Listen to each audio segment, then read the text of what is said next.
अस्सलाम वालेकुम। आप सब लोग कैसे हैं? उम्मीद है सब अच्छे होंगे। हमारे एक व्यूवर हैं, उन्होंने पूछा था कि इस तरह के सेंटेंसेस को हम किस तरह से बनाएं कि अगर पहले पता होता तो मैं जल्दी आ जाता, अगर पहले पता होता तो इसे मैं खुद कर लेता, अगर पहले पता होता तो ये वाला नहीं ख़रीदता। तो इस तरह के सेंटेंसेस को बनाने के लिए एक स्ट्रक्चर यूज़ होता है। क्या स्ट्रक्चर यूज़ होता है? तो चले मैं आपको बताती हूँ। बेसिकली इसके लिए जो सेंटेंस स्ट्रक्चर यूज़ होता है वो होता है कंडीशनल सेंटेंस का टाइप 3। कंडीशनल सेंटेंस का टाइप 3 यूज़ होता है क्योंकि हम इसके अंदर पास्ट की हाइपोथेटिकल कंडीशन बता रहे हैं, यानी अगर मुझे पहले पता होता तो मैं इस तरह से कर लेता। यानी पास्ट में ही अगर मुझे पता होता, जबकि पता नहीं था, लेकिन हम जो है एक इमेजिनरी बात बना रहे हैं कि अगर इस तरह से होता तो इस तरह से मैं कर लेता। ठीक है, तो ये बनेगा पास्ट परफेक्ट में, यानी कि जो हमारा पहला इफ़ वाला क्लोज है वो पास्ट परफेक्ट में बनेगा। तो if I had known earlier, तो नो की थर्ड फॉर्म यहाँ पे यूज़ हुई है हैड के बाद।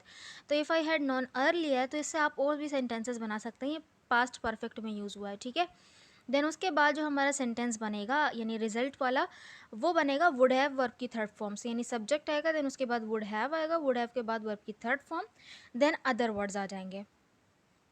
ठीक है, तो ये सेंस देगा।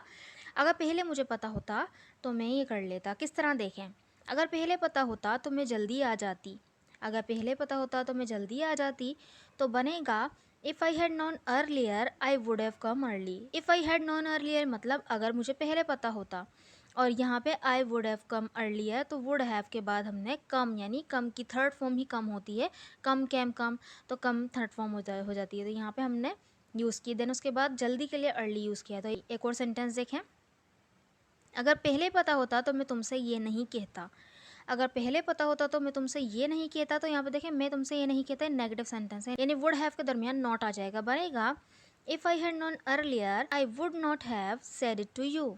ठीक है, तो if I had known earlier, मुझे पहले पता होता तो I would not have said it to you, मैं तुमसे ये नहीं कहता। एक और सेंटेंस एक है, अगर पहले पता होता तो इसे मैं खुद कर लेता, अगर पहले पता होता तो इसे मैं खुद कर लेता। तो बनेगा if I had known earlier I would have done it by my self. If I had known earlier I would have done it by my self. ठीक है, तो ये तो हो गया हमारा सिंपल सेंटेंस और नेगेटिव देख लिया हमने। अगर इसका हम सवालिया जुमला बनाना चाहें, जैसे अपने अलावा दूसरे का जिक्र भी कर सकते हैं, तो यहाँ पर जो है वो सब्जेक्ट बदल जाएगा। जिस तरह अगर तुम्हें पहले पता होता तो तुम क्या कर लेते, अगर सवाल है तो वो बन जाएगा if you had known earlier तो what would you have done. ठीक है, इस तरह से ये सवाल बन जाएगा, और यहाँ पे आई की जगह सब्जेक्ट बदल सकते हैं आप। एक और सेंटेंस देखें, अगर पहले पता होता तो मैं ये वाला नहीं ख़रीदता।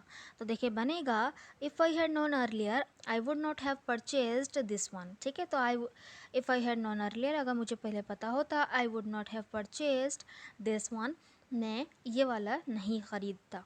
तो आई होप आपको ये स्ट्रक्चर समझ में आ गया होगा। बिल्कुल सिंपल सा स्ट्रक्चर है। यहाँ पे आई की जगह और भी सब्जेक्ट यूज़ हो सकते हैं। ठीक है, और देन यहाँ पर हम इसको इंट्रोगेटिव भी बना सकते हैं, डबल इंट्रोगेटिव भी बना सकते हैं। जिस तरह से आप बनाना चाहें इसकी प्रैक्टिस कीजिएगा और बनाइएगा। ठीक है, इस सेंटेंस को आप बना के ज़रूर लिखिएगा, अगर पहले पता होता तो मैं इससे झूठ बोल देता, अगर पहले पता होता तो मैं इससे झूठ बोल देता। इस सेंटेंस को बनाकर ज़रूर कमेंट बॉक्स में लिखिएगा, ताकि मुझे पता चले कि आपको वीडियो समझ में आई कि नहीं आई। अगर वीडियो अच्छी लगी है तो चैनल को ज़रूर सब्सक्राइब भी कर दीजिएगा, वीडियो को लाइक भी कर दीजिएगा। Thank you so much. अगर आप हमारी स्ट्रक्चर और वोकेबलरी की पीडीएफ बुक बाय करना चाहते हैं, इस नंबर पर मुझे व्हाट्सएप ज़रूर कीजिएगा। और ऑनलाइन क्लासेस भी अवेलेबल हैं, अगर आप मुझसे पढ़ना चाहते हैं ऑनलाइन तो आप वो भी क्लासेस ले सकते हैं। इस तरह के सेंटेंसेस को हम किस तरह बनाएं कि हम जितनी जल्दी हो सके ये काम करो, जैसे ही दूध उबले चूल्हा बंद कर देना, इसके आते ही हम आपको मुतल्ला कर देंगे। तो इस तरह के जो सेंटेंसेस हैं ना, इन सब को हम जो है एज सून एज की मदद से बनाएंगे। तो चलें देखते हैं किस तरह से इसको बनाया जा सकता है। So basically as soon as का मतलब होता है जैसे ही। जैसे ही का मतलब इसका होता है यानी जितना जल्दी हो सके, या जैसे ही यानी एक काम हुआ और उसके फ़ौरन बाद कोई काम कर दें, तो हम एज सून एज का यूज़ करते हैं। ठीक है, इसका जो स्ट्रक्चर है ना, वो सुन एज बोलेंगे, देन उसके बाद जो वर्ड्स होंगे वो बोलेंगे अदर वर्ड्स। वो पूरा सेंटेंस भी हो सकता है, सिर्फ वर्ड्स भी हो सकता है। देन उसके बाद जो सेंटेंस होगा वो आ जाएगा। आपको अच्छी तरह से जब समझ में आएगा, जब मैं इसको सेंटेंस में इस्तेमाल करूँगी। अच्छा, इसको एक और तरह से और लिख सकते हैं कि सेंटेंस पहले लिखा, देन एज सुन एज के बाद जो वर्ड्स हैं वो लिख दिए। किस तरह से देखें चलें। फर्स्ट सेंटेंस है जैसे ही दूध उबले चूल्हा बंद कर देना। तो देखिए चूल्हा बंद कर देना ये एक सेंटेंस है, और जैसे ही दूध उबले, ये हमारा एज सुन एज के बाद का सेंटेंस है। किस तरह देखें, as soon as the milk boils, as soon as the milk boils turn off the stove. ठीक है, जैसे ही दूध उबले चूल्हा बंद कर देना। और देखें एज सुन एज के बाद जो आने वाला सेंटेंस है वो किस में है, प्रेजेंट इंडेफिनिट में है। तो इस तरह के सेंटेंस हो ना, तो इस वाले सेंटेंसेस को बनाने के लिए जो स्ट्रक्चर होगा, एज सुन एज के बाद प्रेजेंट इंडेफिनिट का सेंटेंस आएगा, देन उसके बाद जो हम, ये इम्पेरेटिव सेंटेंस है बेसिकली, कि टर्न ऑफ द स्टोव, क्योंकि टर्न यानी वर्ब से शुरू हो रहा है, ये वर्ब की फर्स्ट फॉर्म से। As soon as the milk boils turn off the stove. एक और सेंटेंस देखें, जितनी जल्दी हो सके ये काम करो, जितनी जल्दी हो सके ये काम करो, मतलब जितनी जल्दी मुमकिन है इस काम को करना, कर दो इसको। तो बोलेंगे do this work as soon as possible, do this work as soon as possible. एक और सेंटेंस है, उसके आते ही हम आपको मुतल्ला कर देंगे। तो उसके आते ही, जैसे ही वो आएगा सो वैसे ही हम आपको मुतल्ला कर देंगे। तो हम आपको मुतल्ला कर देंगे, ये हमारा सेंटेंस से बनेगा, वी विल नोटिफाई यू या we will inform you as soon as he arrives. ठीक है, उसके आते ही, तो as soon as he arrives present indefinite का सेंटेंस बना है एज सुन एज के बाद। तो we will notify you as soon as he arrives. एक और सेंटेंस देखें, जैसे ही हमें एहसास हुआ कुछ गलत है, हमने बच्चों को वहाँ से हटा दिया। तो जैसे ही हमें एहसास हुआ गलत है, यहाँ पे हम बोलेंगे as soon as we realise, as soon as we realise, यानी जैसे ही हमें एहसास हुआ, पास्ट इंडेफिनिट में बना। समथिंग वॉज रॉन्ग, ये पास्ट सिंपल में बना, समथिंग वॉज रॉन्ग, ये कुछ गलत है। We move the children away, हमने वहाँ से बच्चों को हटा दिया, मूव कर दिया, ठीक है, दूर हटा दिया। सो आई होप कि आपको एज सुन एज का यूज़ समझ में आ गया होगा। So this sentence is for you to translate, मैं जितनी जल्दी हो सका कर दूंगा, मैं जितनी जल्दी हो सका इसे कर दूंगा। तो इसे को यहाँ पे ऐड कर लें। इस सेंटेंस को बनाकर ज़रूर कमेंट बॉक्स में लिखिएगा। चले हम एक और नेक्स्ट स्ट्रक्चर की तरफ बढ़ते हैं। As a matter of fact, as a matter of fact जो है एज कंजंक्शन यूज़ होगा, क्योंकि ये दो सेंटेंस को जोड़ने का काम करेगा।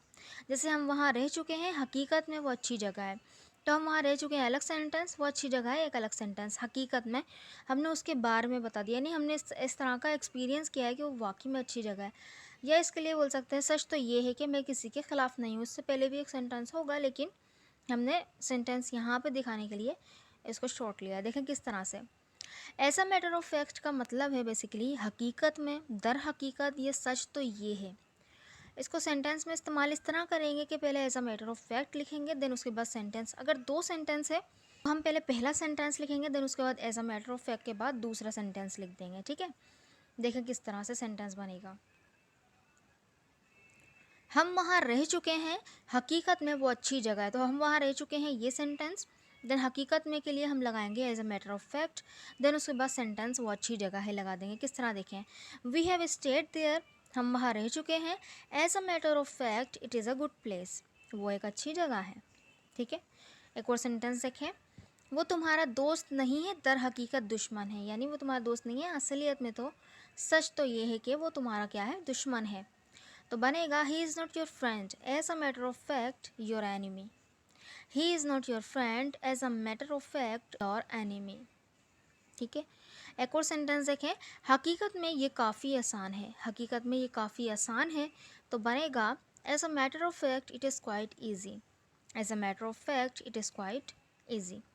आई होप कि आपको as a matter of fact and as soon as का यूज़ समझ में आ गया होगा। So this sentence is for you translate, सच तो ये है कि हमने उसकी मदद की थी, सच तो ये है कि हमने उसकी मदद की। इस सेंटेंस को बनाकर ज़रूर कमेंट बॉक्स में लिखिएगा, ताकि मुझे पता चले कि आपको वीडियो समझ में आई कि नहीं।